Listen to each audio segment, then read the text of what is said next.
The discovery. The Zyanthere had watched the galaxy for 11,000 cycles. They were the oldest race anyone knew. Their bodies glowed with soft purple light. They could read minds across star systems. They could see the future in fragments. They were observers, watchers, keepers of knowledge. They never interfered.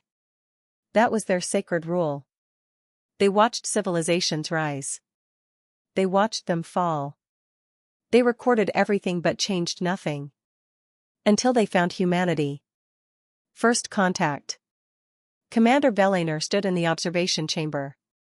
Her light pulsed slowly as she studied the holographic display. A small blue world spun before her. White clouds swirled across its surface. Green continents. Blue oceans. It looked peaceful. How long have they had space travel? She asked. Her assistant, KYRF, checked his data tablet.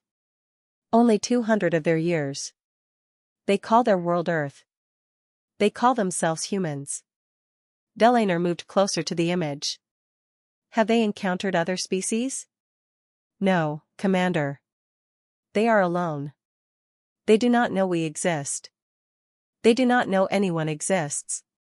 Velaner felt something strange. In all her centuries of watching, she had never felt this before. It was concern. Maybe even fear. Show me their history, she said. The pattern. The data flooded her consciousness. Wars.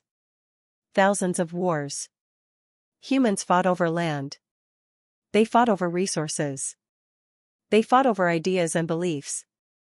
They invented weapons that could destroy their entire world. But something else caught her attention. Between the wars, humans created beauty. They made art and music. They wrote stories. They built cities that reached for the sky. They cured diseases. They explored their world with endless curiosity. They are contradictions, KYRF observed. They are violent and peaceful. They are destructive and creative. They are selfish and selfless. Velaner watched footage of humans helping each other during disasters. She saw them rescue strangers from burning buildings. She saw them donate organs to save lives. She saw them adopt children who were not their own. Then she saw them launch nuclear weapons at each other. What do you recommend, Commander? KYRF asked. Velaner thought carefully. We continue to observe. But carefully. Very carefully. The expansion. 50 human years passed. The humans spread faster than any species the Zyanthere had ever recorded. They built stations on their moon. They colonized their fourth planet. They sent ships toward the nearest stars. Velaner watched it all. She noticed something disturbing. The humans were not just exploring. They were preparing. They built their ships with weapons. They trained soldiers alongside scientists. They seemed to expect trouble even though they had never met anyone else. Why do they arm themselves? KYRF wondered. They have no enemies out here. They have only ever known enemies, Velaner said quietly. Their whole history is conflict. They expect the universe to be hostile because their world was hostile. She pulled up more data. Human literature. Human films. Human games. Almost all of them involved conflict. Heroes fighting villains. Good against evil. Survival against impossible odds. They have been training for war their entire existence, she realized.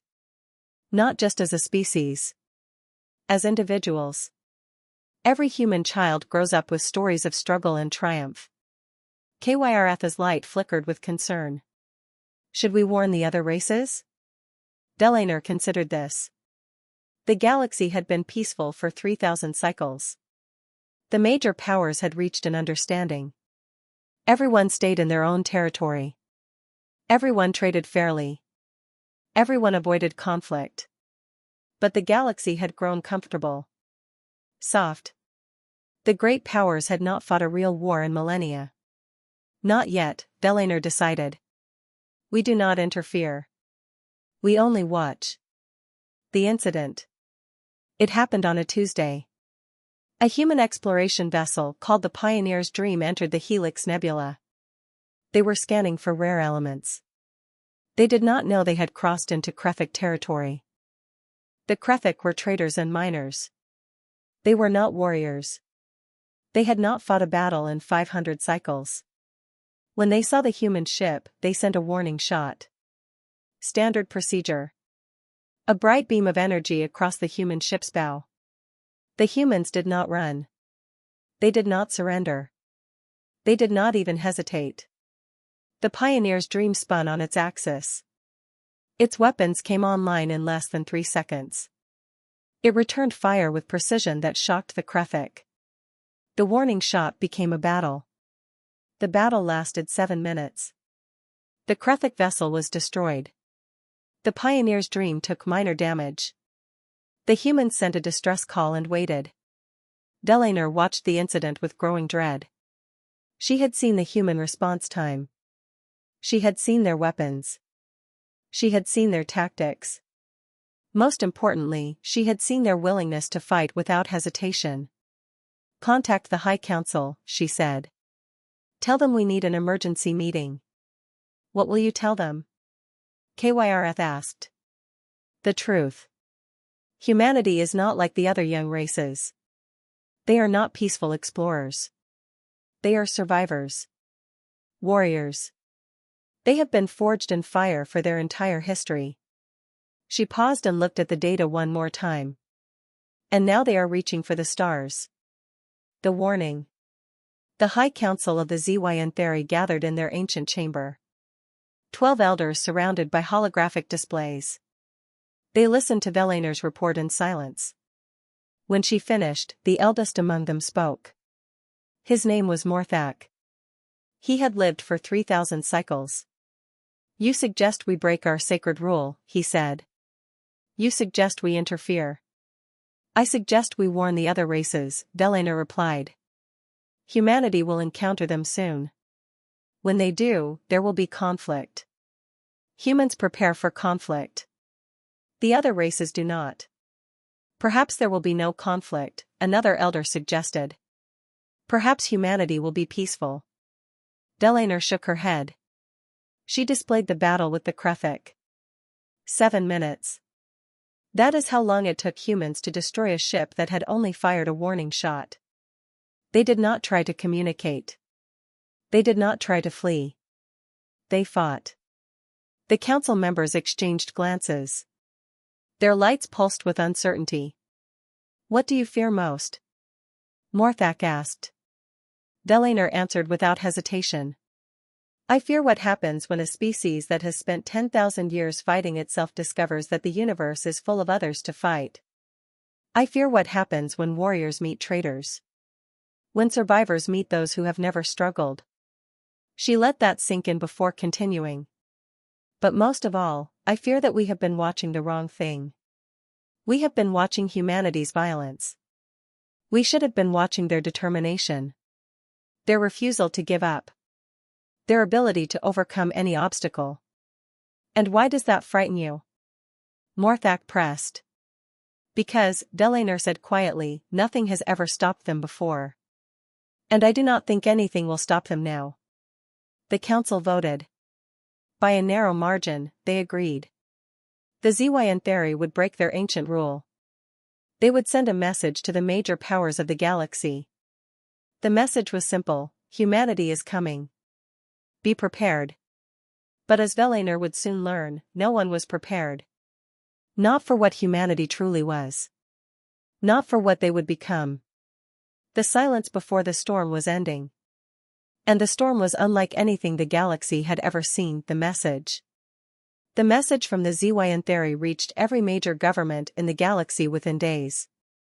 Most dismissed it. The Zyanthari were mystics and philosophers. They spoke in riddles. They saw threats in shadows. Admiral Thexbor of the Dracorian Empire laughed when he read the warning. "Humanity? I have reviewed their capabilities. They have 40 ships. We have 40,000. They pose no threat. The Selkian Federation sent a polite acknowledgement and filed the message away. The Corvin Collective did not even respond. To them, any species without telepathy was primitive.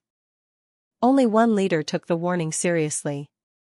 Chancellor Meridan of the Outer Rim Alliance. She was young for a leader. Only 300 cycles. But she had studied history. She knew that every empire fell eventually. She knew that new powers always emerged. Send a diplomatic vessel, she ordered. Find these humans. Talk to them. Learn about them. Her advisors protested.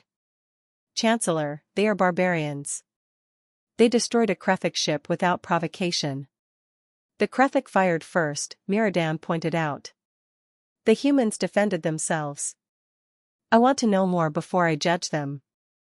The diplomatic vessel, the Starlight Promise, departed 3 days later. Its mission was simple: make peaceful contact with humanity. Establish relations. Avoid conflict. It never completed its mission. The misunderstanding. The Starlight Promise entered human space near Jupiter. They broadcast greetings in 40 languages. They displayed symbols of peace. They waited for a response. The humans responded by sending 3 warships to intercept them. The ships surrounded the Starlight Promise. Weapons locked. Shields at maximum. Captain Vendara of the Starlight Promise tried to remain calm. This is a diplomatic vessel. We come in peace. We wish to establish communication. The human response came through. A woman's voice. Firm but not hostile. This is Captain Sarachan of the Earth Defense Fleet. You have entered restricted space. State your intentions and prepare to be boarded for inspection. Vendara was confused.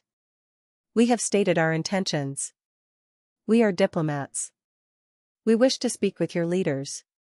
Then you will follow our protocols, Captain Chen replied. Lower your shields and prepare for boarding. Any hostile action will be met with immediate response. This was not how first contact was supposed to work. In civilized space, diplomats were treated with respect. They were welcomed. They were not threatened or boarded like criminals. But Vendara complied. She lowered the shields. She allowed the humans to board her ship. She watched as armed soldiers in powered armor searched every room. They scanned everything. They questioned everyone. It was humiliating. But it was also revealing. The humans were careful. Thorough. Professional. They treated the crew with respect but never let their guard down. When they finished, they apologized for the inconvenience. We cannot be too careful, the human security chief explained. We have only just learned we are not alone. We do not know who is friendly and who is hostile. We take no chances. Vendara understood then. The humans were not aggressive. They were cautious. Defensive. They expected danger because their history had taught them to expect it. May we proceed to Earth? She asked. May we meet with your leaders? That will be arranged, Captain Chen said. But it will take time. We need to verify your intentions. We need to establish protocols. We need to be sure you are not a threat. Vendara sent a message back to Chancellor Meridan. First contact successful. But these humans are unlike any species I have encountered. They trust no one. They prepare for everything. They see the universe as a test they must pass. Meridan read the message with growing concern. She remembered Velaner's warning. She began to understand. The alliance forms. 3 months later, humanity sent its first diplomatic mission to the Outer Rim Alliance. Ambassador James Martinez led the delegation. He was a former military commander. He spoke 5 Earth languages and had learned 2 galactic languages in 6 weeks. Chancellor Meridan met him in her private chambers.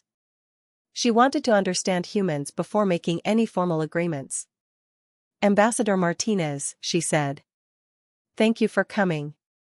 I have many questions. I will answer what I can, Chancellor, Martinez replied. His tone was respectful but cautious. My first question is simple. Why do you assume everyone is a threat? Martinez smiled slightly. Because on Earth, everyone was a threat. For thousands of years, humans fought humans. Different nations. Different tribes. Different beliefs. We learned to be careful. We learned to verify before trusting. But surely now that you know there are other species, you can relax? Can we? Martinez asked. We have met 4 species so far. The Krethik shot at us. The Dracorians threatened us when we refused to acknowledge their superiority. The Selkians wanted to study us like laboratory animals.